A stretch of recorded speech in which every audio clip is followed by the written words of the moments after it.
Hey, it's Captain Roger, and as weird as this is, I'm walking in my house today. Hopefully, in your walk with God, as you've walked through the scriptures with me, you have also got to the beginning of the book of Deuteronomy. And Deuteronomy chapter 1 is this great story from Moses, who is telling the Israelites kind of a recap of their history. And it starts with him reminding them of how they came to the promised land.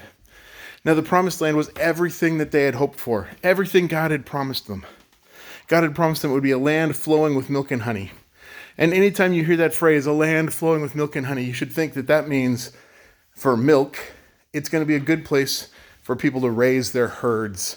So when they heard a land for milk, that means it's a place that their goats and their sheep could all be, and that they would be able to raise them there, and they would have strong herds, strong animals who would be able to produce lots of milk, which was useful for drinking and for making into cheese and for other things.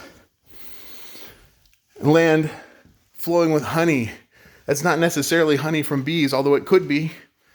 But usually when you hear in ancient times about land of milk and honey, the honey they're talking about is more of like a fruit syrup, like dates or figs could be taken and the juice squeezed out of them, and then it would be like condensed or distilled down to be almost like a really thick syrup or a really thin, watery jam or preserve.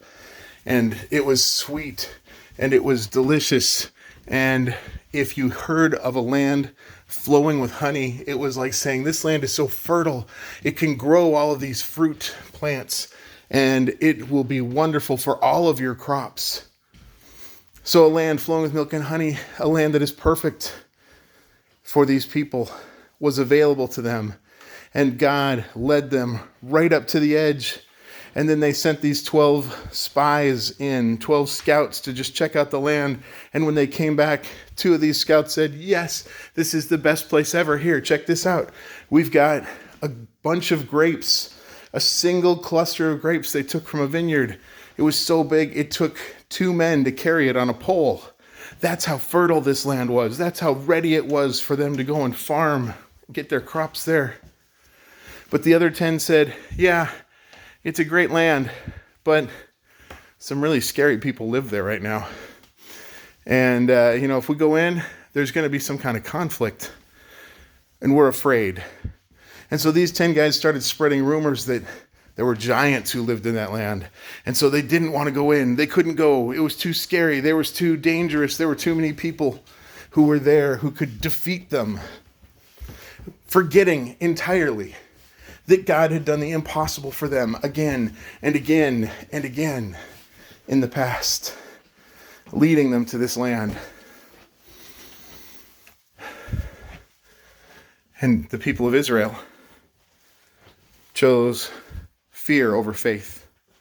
They chose to listen to these 10 guys rather than listen to God, rather than listen to Moses, rather than listen to the 2 scouts who told them how wonderful it was. And they said, you know what? No, we want to just go back. Let's just go back to slavery in Egypt, back to the miserable lives that we had before, rather than trying something new, rather than daring to know the unknown.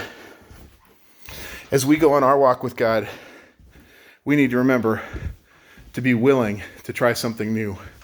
God would never ask us to do something He will not make it possible for us to do.